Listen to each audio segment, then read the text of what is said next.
नमस्कार साथियों, आज देश जी के ट्रिक में आप सभी का स्वागत है। दोस्तों, इस वीडियो में मैं एसएससी जीडी एग्जाम 2023-24 के लिए जीके जीएस का टॉप 50 महत्वपूर्ण प्रश्नों को कराने वाला हूं, जो कि आपके एग्जाम्स के लिए काफी ज्यादा महत्वपूर्ण रहने वाला है। तो साथियों, इस वीडियो को आप बड़े ही ध्यानपूर्वक एंड तक जरूर देखिएगा। तो साथियों, आज का पहला प्रश्न है, the quest for equity in development पुस्तक के लेखक कौन है? तो साथियों, the quest for equity in development पुस्तक के लेखक है मनमोहन सिंह हैं। राइट आंसर ऑप्शन सी हो जाएगा, मनमोहन सिंह है। नेक्स्ट क्वेश्चन है, निम्नलिखित में से किसने 712 ईस्वी में भारत पर आक्रमण किया था? तो साथियों, 712 ईस्वी में भारत पर आक्रमण मोहम्मद बिन कासिम ने किया था। राइट आंसर ऑप्शन डी हो जाएगा, मोहम्मद बिन कासिम ने। ओके फ्रेंड्स, नेक्स्ट क्वेश्चन है, निम्न में से द्वैध शासन का जनक किसे माना जाता है? तो साथियों, द्वैध शासन का जनक जो है सर लियोनिल कार्टिस को माना जाता है। राइट आंसर ऑप्शन सी हो जाएगा, सर लियोनिल कार्टिस को। ओके फ्रेंड्स, इसको आप याद रखिएगा। नेक्स्ट क्वेश्चन है, भितरकनिका राष्ट्रीय उद्यान किस राज्य में स्थित है? तो मेरे प्यारे साथियों, भितरकनिका राष्ट्रीय उद्यान ओडिशा राज्य में स्थित है। राइट आंसर ऑप्शन ए हो जाएगा, ओडिशा राज्य में। फ्रांसीसी क्रांति कब प्रारंभ हुई थी? तो साथियों, आपको बताना है फ्रांसीसी क्रांति कब प्रारंभ हुई थी। तो साथियों, यह है 1789 ईस्वी में प्रारंभ हुई थी। कब? 1789 में। अर्थात इस प्रश्न का राइट आंसर ऑप्शन डी हो जाएगा। राज्यसभा और लोकसभा की संयुक्त बैठक कौन बुलाता है? तो मेरे प्यारे साथियों, राज्यसभा और लोकसभा की संयुक्त बैठक जो है राष्ट्रपति बुलाता है। कौन है? राष्ट्रपति। राइट आंसर ऑप्शन बी हो जाएगा। अगला प्रश्न है, किस मुगल शासक का 2 बार राज्याभिषेक हुआ था?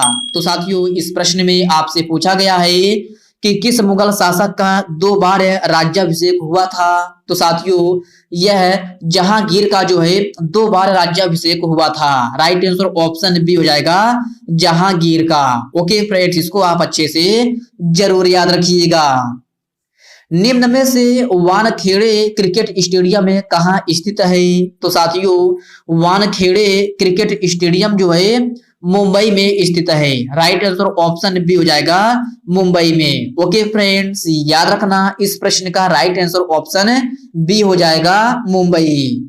नेक्स्ट क्वेश्चन है, आगा खां कप किस खेल से संबंधित है? तो साथियों, आपको बताना है आगा खां कप किस खेल से संबंधित है? तो साथियों, यह हॉकी खेल से संबंधित है। राइट आंसर ऑप्शन डी हो जाएगा, हॉकी खेल से। भारतीय पुरातत्व सर्वेक्षण के पहले निदेशक कौन थे? तो साथियों, आपको बताना है भारतीय पुरातत्व सर्वेक्षण के पहले निदेशक कौन थे? तो साथियों, यह अलेक्जेंडर कनिंघम थे। कौन है? Alexander Cunningham. अर्थात इस प्रश्न का राइट आंसर ऑप्शन सी हो जाएगा।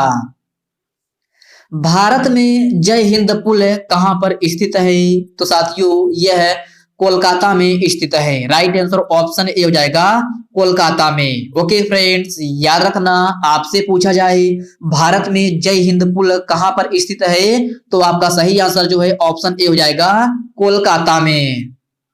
घूमर निम्न में से किस राज्य की प्रमुख लोक नृत्य शैली है? तो साथियों, घूमर जो है आपका राजस्थान का प्रसिद्ध लोक नृत्य शैली है। राइट आंसर ऑप्शन डी हो जाएगा, राजस्थान का।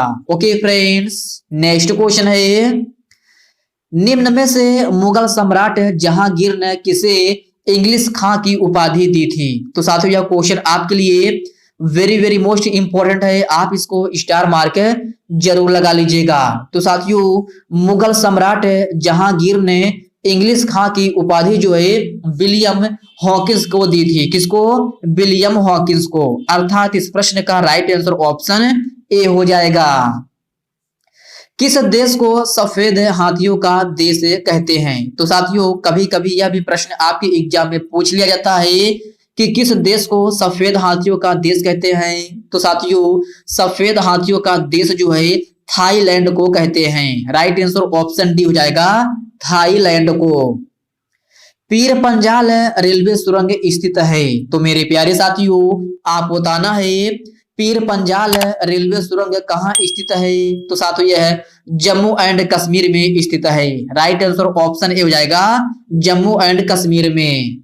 अगला प्रश्न है भारत के प्रथम मुख्य चुनाव आयुक्त कौन थे? तो साथियों इस प्रश्न में आपसे पूछा गया है कि भारत के प्रथम मुख्य चुनाव आयुक्त कौन थे? तो साथियों यह सुकुमार सेन थे। राइट आंसर ऑप्शन बी हो जाएगा सुकुमार सेन। ओके फ्रेंड्स याद रखना राइट आंसर ऑप्शन बी हो जाएगा। वेल्थ ऑफ नेशन पुस्तक के लेखक कौन है? तो मेरे प्यारे साथियों आप बताना है वेल्थ ऑफ नेशन पुस्तक के लेखक कौन है? तो साथियों यह एडम स्मिथ है। राइट आंसर ऑप्शन डी हो जाएगा एडम स्मिथ है। नेक्स्ट क्वेश्चन है वह कौन सा महाद्वीप है जहां एक भी ज्वालामुखी नहीं है? तो साथियों यह भी क्वेश्चन आपके लिए वेरी वेरी मोस्ट इंपॉर्टेंट है, आप इसको स्टार मार्क जरूर लगा लीजिएगा। तो साथियों इस प्रश्न में आपसे पूछा गया है कि वह कौन सा महाद्वीप है जहां एक भी ज्वालामुखी नहीं है?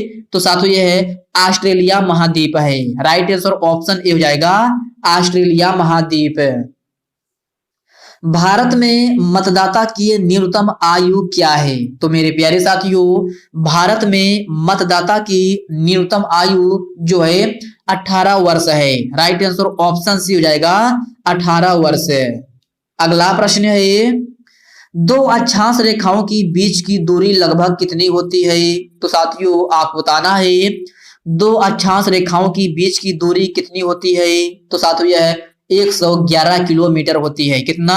111 किलोमीटर। अर्थात प्रश्न नंबर 20 का राइट आंसर ऑप्शन ए हो जाएगा। सौर मंडल का सबसे छोटा उपग्रह कौन सा है? तो साथियों सौर मंडल का सबसे छोटा उपग्रह है जो है डिमोस है। राइट आंसर ऑप्शन डी हो जाएगा डिमोस। ओके फ्रेंड्स याद रखना। अगला प्रश्न है निर्वाचन आयोग का चेयरमैन कौन होता है? तो साथियों निर्वाचन आयोग का चेयरमैन जो है मुख्य निर्वाचन आयुक्त होता है। कौन? मुख्य निर्वाचन आयुक्त। अर्थात इस प्रश्न का राइट आंसर ऑप्शन बी हो जाएगा। द फ्यूचर ऑफ इंडिया नामक पुस्तक के लेखक कौन हैं? तो मेरे प्यारे साथियों द फ्यूचर ऑफ इंडिया नामक पुस्तक के लेखक जो है बिमल जालान हैं। राइट आंसर ऑप्शन सी हो जाएगा बिमल जालान। भारत में मतदाता की आयु की सीमा को 21 वर्ष से घटा करके 18 वर्ष कब किया गया था? तो साथियों आप बताना है कि भारत में मतदाता की आयु सीमा को 21 वर्ष से घटाकर 18 वर्ष कब किया गया था? तो साथियों यह है आपका जो है 1988 में किया गया था। कब? 1988 में। राइट आंसर ऑप्शन ए हो जाएगा। चाणक्य किसके दरबार में मंत्री थे? तो साथियों चाणक्य जो है आपके ये चंद्रगुप्त मौर्य के दरबार में मंत्री थे। राइट आंसर ऑप्शन है आपका जो है चंद्रगुप्त हो जाएगा। ओके फ्रेंड्स याद रखना आपसे पूछा जाए कि चाणक्य किसके दरबार में मंत्री थे? तो यह चंद्रगुप्त के दरबार में मंत्री थे। रामकृष्ण मिशन की स्थापना किसने की थी? तो साथियों रामकृष्ण मिशन की स्थापना जो है स्वामी विवेकानंद ने की थी। राइट आंसर ऑप्शन बी हो जाएगा स्वामी विवेकानंद ने। और साथियों रामकृष्ण मिशन की स्थापना कब हुई थी? तो साथियों यह है 1897 ईस्वी में हुई थी। कब? 1897 ईस्वी में। अंग्रेजों ने भारत में अपनी पहली फैक्ट्री कहाँ स्थापित की थी? तो साथियों अंग्रेजों ने भारत में अपनी पहली फैक्ट्री जो है कोचीन में स्थापित की थी। कहाँ? कोचीन में। अर्थात इस प्रश्न का राइट आंसर ऑप्शन बी हो जाएगा। और साथियों अंग्रेजों ने भारत में अपनी पहली फैक्ट्री कोचीन में कब स्थापित की थी? तो यह 1608 ईस्वी में स्थापित की थी। कब? 1608 ईस्वी में। ओके फ्रेंड्स इसको भी आप याद रखिएगा। राष्ट्रपति पद हेतु उम्मीदवार की न्यूनतम आयु कितनी होनी चाहिए? तो साथियों यह है 35 वर्ष होनी चाहिए। राइट आंसर ऑप्शन बी हो जाएगा 35 वर्ष। शिवाजी का माँ का क्या नाम था? तो साथियों यह भी प्रश्न कभी कभी आपके एग्जाम में पूछ लिया जाता है कि शिवाजी का माता का क्या नाम था। तो साथियों शिवाजी की माता का नाम जो है जीजाबाई था। राइट आंसर ऑप्शन डी हो जाएगा जीजाबाई। अगला प्रश्न है विटामिन बी की कमी से कौन सा रोग होता है? तो साथियों विटामिन बी की कमी से होने वाला रोग जो है बेरी बेरी रोग है। राइट आंसर ऑप्शन है ए हो जाएगा बेरी बेरी रोग है। और साथियों विटामिन बी का रासायनिक नाम क्या होता है? तो साथियों विटामिन बी का रासायनिक नाम जो है थायमीन होता है। क्या? थायमीन। तो आप इसको भी अच्छे से जरूर याद रखिएगा।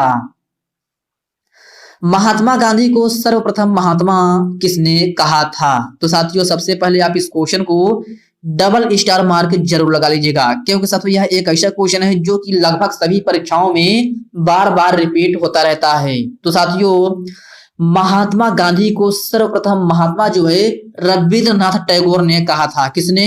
रविंद्रनाथ टैगोर ने। अर्थात इस प्रश्न का राइट आंसर ऑप्शन बी हो जाएगा।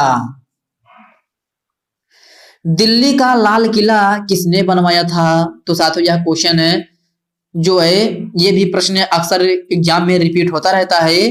तो आपसे पूछा जाता है कि दिल्ली का लाल किला किसने बनवाया था? तो साथियों दिल्ली का लाल किला जो है आपका किसने बनवाया था? तो यह आपका जो है शाहजहां ने बनवाया था। राइट आंसर ऑप्शन ए हो जाएगा शाहजहां ने। ओके फ्रेंड्स इसको आप याद रखिएगा। नेक्स्ट क्वेश्चन है संविधान की आत्मा किसको कहा गया है? तो साथियों संविधान की आत्मा जो है प्रस्तावना को कहा गया है। किसको? प्रस्तावना को। अर्थात इस प्रश्न का राइट आंसर ऑप्शन ए हो जाएगा प्रस्तावना। ओके फ्रेंड्स याद रखना आपसे अधिकतर क्वेश्चन पूछा जाता है कि संविधान की आत्मा किसको कहा जाता है? तो यह प्रस्तावना को कहा जाता है। विश्व का सर्वाधिक सक्रिय ज्वालामुखी कौन सा है? तो साथियों विश्व का सर्वाधिक सक्रिय ज्वालामुखी जो है कोटोपैक्सी है। राइट आंसर ऑप्शन ए हो जाएगा कोटोपैक्सी। ओके फ्रेंड्स इसको आप अच्छे से जरूर याद रखिएगा। मुस्लिम लीग ने मुक्ति दिवस कब मनाया था? तो साथियों आप बताना है कि मुस्लिम लीग ने मुक्ति दिवस कब मनाया था? तो साथियों यह 1939 ईस्वी में मनाया था। कब? 1939 में। राइट आंसर ऑप्शन डी हो जाएगा। अयोध्या में स्थित बाबरी मस्जिद का निर्माण किसने करवाया था? तो साथियों यह भी क्वेश्चन आपके लिए वेरी वेरी मोस्ट इंपॉर्टेंट है। आप इसको स्टार मार्क जरूर लगा लीजिएगा। तो साथियों अयोध्या में स्थित बाबरी मस्जिद का निर्माण जो है मीर बांकी ने करवाया था। किसने? मीर बांकी ने। राइट आंसर ऑप्शन ए हो जाएगा। अगला प्रश्न है बाबर का उत्तराधिकारी कौन था? तो साथियों आप बताना है बाबर का उत्तराधिकारी कौन था? तो साथियों यह हुमायूं था। राइट आंसर ऑप्शन सी हो जाएगा हुमायूं। ओके फ्रेंड्स याद रखना आपसे पूछा जाए बाबर का उत्तराधिकारी कौन था तो आपका सही आंसर हुमायूं हो जाएगा। बाबर के पिता का क्या नाम था? तो साथियों यह भी क्वेश्चन जो है आपके एग्जाम में अधिकतर रिपीट होता रहता है कि बाबर के पिता का क्या नाम था? तो साथियों बाबर के पिता का नाम जो है उमर शेख मिर्जा था। राइट आंसर ऑप्शन डी हो जाएगा उमर शेख मिर्जा। ओके फ्रेंड्स इसको आप अच्छे से जरूर याद रखिएगा। अगला प्रश्न है महल नगर किस राज्य में स्थित है? तो साथियों इस प्रश्न में आपको बताना है कि महल नगर जो है किस राज्य में स्थित है। तो साथियों आपका ऑप्शन है उत्तर प्रदेश में, राजस्थान में, हिमाचल प्रदेश में या फिर गुजरात में। तो साथियों यह क्वेश्चन जो है आपके लिए होमवर्क के रूप में है। सभी साथी इसका आंसर कमेंट बॉक्स में कमेंट करके बताएंगे कि महल नगर जो है किस राज्य में स्थित है। ओके फ्रेंड्स तो साथियों आज के इस वीडियो में बस इतने ही प्रश्न हैं। साथियों यह वीडियो आपको कैसी लगी आप कमेंट बॉक्स में कमेंट करके अपना फीडबैक जरूर दीजिएगा। और साथियों यह वीडियो आपके लिए थोड़ा भी हेल्पफुल लगा हो तो इस वीडियो को लाइक कर दीजिए, अपने साथियों के साथ शेयर कीजिए।